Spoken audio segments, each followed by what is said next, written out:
The difficult things that we must face. What is one of them? Blank. Fill in that blank. Be truthful to yourself. Kind of a difficult thing, isn't it? Because we're all chasing a victory. We all want to be in that winner's circle. The most difficult things that we face. I'll be open with you, and you're going to say, you're just being selfish. You're being a spoiled child. In 1997, we planted 1,700 trees inside this forest. Today, they are 15 to 25 feet tall.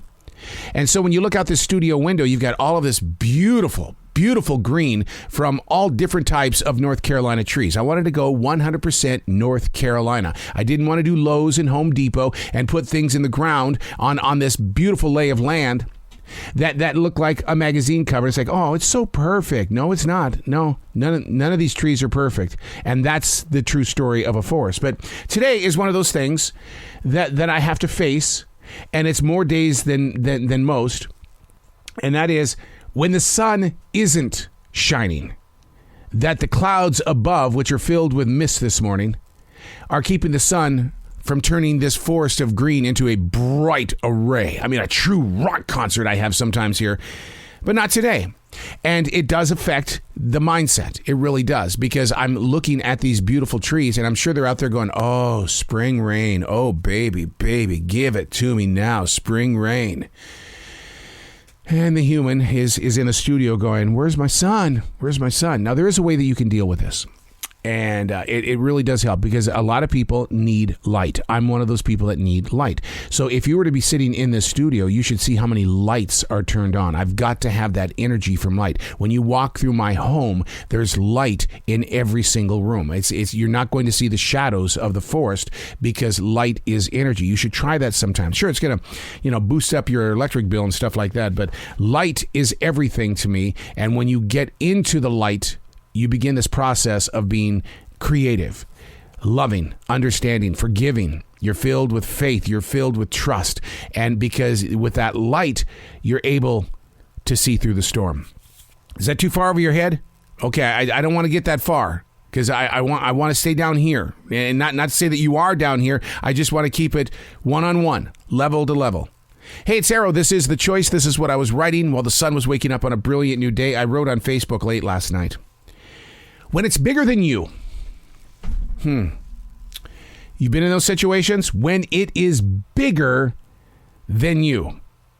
A man in his late years, very religious man, very religious. He can quote any verse in the Bible. He treats his Fridays as the truthful Sabbath day. He calls that's the one day that you need to be in prayer, the Friday. He shared with me last night his current challenge. He said, my brother,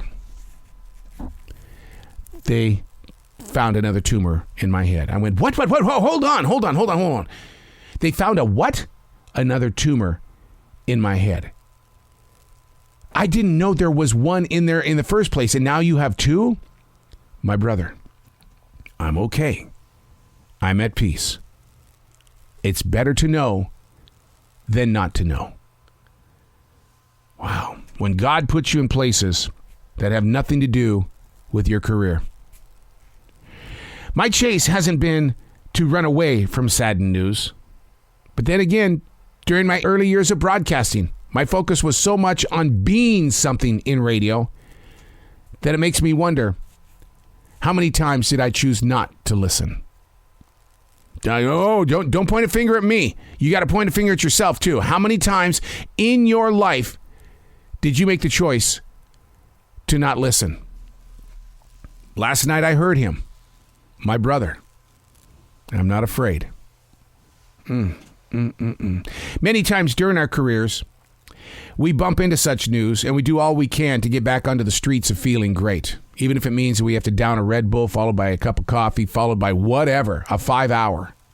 We got to get back up there because somebody took us down. And yet, when you hear news of somebody's personal inner strength, my brother, I'm not afraid. You can't help but sit there and go, can I say the same thing? My brother, I am not afraid. It's not about religion. It's not about spirituality or the universe. It's about who you are as a human being. Are you even a listener? Do you pay attention to those that are around you inside your community? I believe that I'm more available today than I've ever been. And I do ask the question, is that maturity? Does that come with age?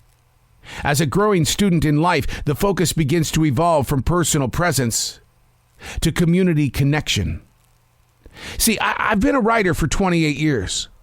And somewhere inside those daily writings, there's got to be that one moment where I heard something that I wouldn't have heard when I was chasing the career. And in that moment, things began to grow, just like this forest. This forest has been with me since 1997.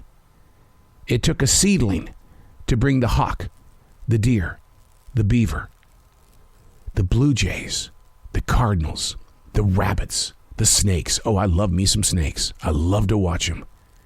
But all of that came because we planted seedlings, 1,700 of them. What about your own personal life? What are you planting that's going to put you in a position where someone's going to say, I'm not afraid? I'm Errol, and that's what I was writing while the sun was waking up on a brilliant new day.